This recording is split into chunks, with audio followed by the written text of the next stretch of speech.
Double integration में आपको एक ही इंटीग्रेशन सॉल्व करना है, सेकेंड इंटीग्रेशन आपके लिए बहुत इजी बन जाएगा। तो अब इसके लिए बेसिक है, पहला क्वेश्चन समझ लेना, हर एक क्वेश्चन का बेसिक उसी समय आपको क्लियर करना है, और ये सभी क्वेश्चन इससे पहले आपके पेपर में आ चुका है। सबसे पहला क्वेश्चन है integration 0 to 1 0 to x e raised to power x plus y dx dy, heading दी मैंने double integration.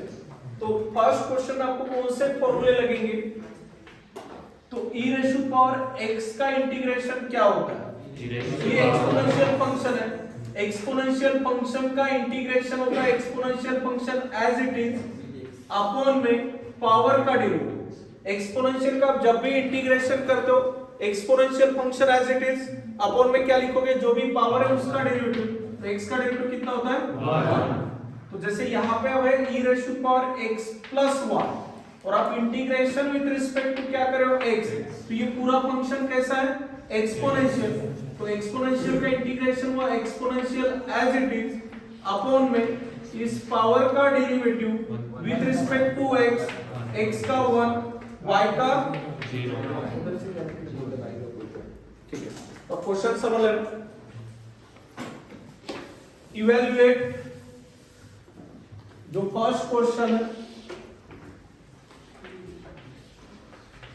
I equals to integration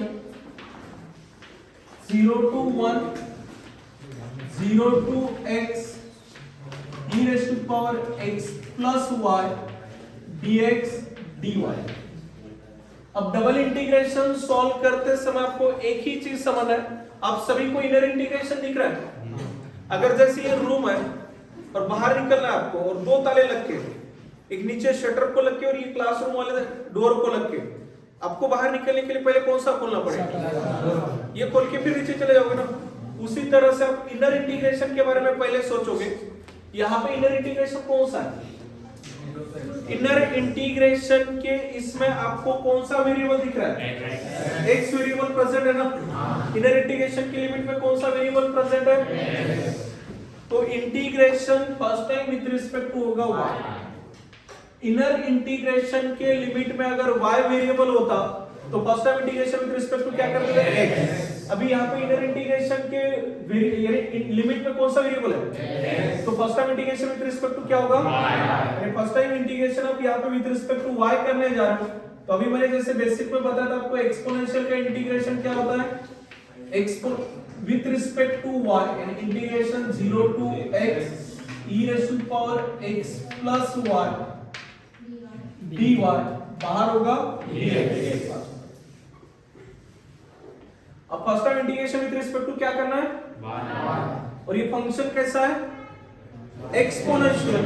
तो एक्सपोनेंशियल का इंटीग्रेशन होता है exponential function as it is, यानी e raised to power x plus y का integration e raised to power x plus upon में इस पावर का derivative with respect to y, x का 0 और y का 1।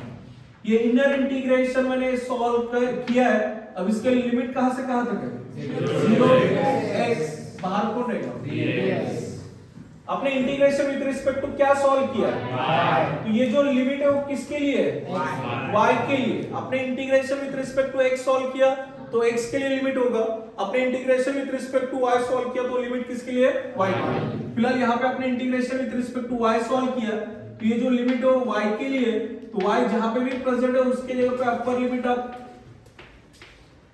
y की जगह पे अपर लिमिट x पुट करोगे तो क्या बनेगा, e raised to power x plus 0 plus 1 है ना, तो इसको 0 plus 1 यानी 1 होता है, उसको लिखने की जरूरत नहीं।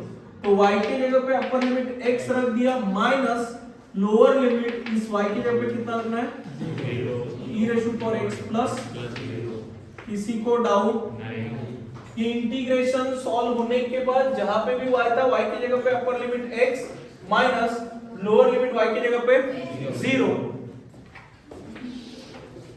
I equals to integration 0 to 1 e raised to power x plus x कितना होता है 2x, x plus x 2x minus x plus 0x यानी e raised to power x। अब इस का इंटीग्रेशन हो जाएगा आपका अब फिर से मुझे integration with respect to x solve करना है। तो integration with respect to x solve करते समय इस एक्सपोनेंशियल का इंटीग्रेशन क्या होगा? एक्सपोनेंशियल का इंटीग्रेशन होता है exponential function as it is. तो यहाँ पे e raise to power 2x का इंटीग्रेशन हुआ e raise to power 2x upon में इस पावर 2x का derivative 2 minus e raise to power x का integration e raise to power x इस पावर x का डेरिवेटिव 1। लिमिट कहां से कहां तक है? आपने integration with respect to x solve किया है, तो जहां पे भी x है उसके जगह पे अपर लिमिट रखोगे तो अपर लिमिट कितना है? 1। तो x के जगह पे अपर लिमिट 1, x के जगह पे 1 पुट करोगे तो e square upon 2 minus x के जगह पे 1 पुट करोगे तो minus in bracket upper limit x के जगह पे 1 पुट किया है माइनस इन ब्रैकेट अब लोअर लिमिट x के जगह पे कितना रखना है? तो इस x के जगह पे 0 रखोगे तो 2 into 0 अपॉन 2 माइनस x के जगह पे 0 e raise to power 0 e square by 2 minus e minus 1 e raise to power 2 into 0 0 e raise to power 0 1 and 1 by 2 ये माइनस 1 तो e square by 2 minus e 1 by 2 minus 1 minus 1 by 2 और plus minus minus plus यानी 1 by ये होगा आपका final answer e raise to power x plus y का ये क्या था? इंटीग्रेशन।